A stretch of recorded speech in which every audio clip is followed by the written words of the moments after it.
अपने कारकुनों से, नौजवानों से आपका टेस्ट कर रहा हूं कि क्या चीज इंसान को परवाज ऊपर करती है। वो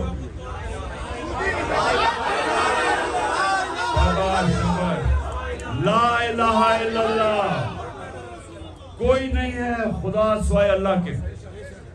यानी कि हम किसी के सामने नहीं झुकते सिवाय अल्लाह के। ये इंसान अपनी आजादी का दावा करता है कि मैं आजाद हूं और आजाद की परवाज है ऊपर।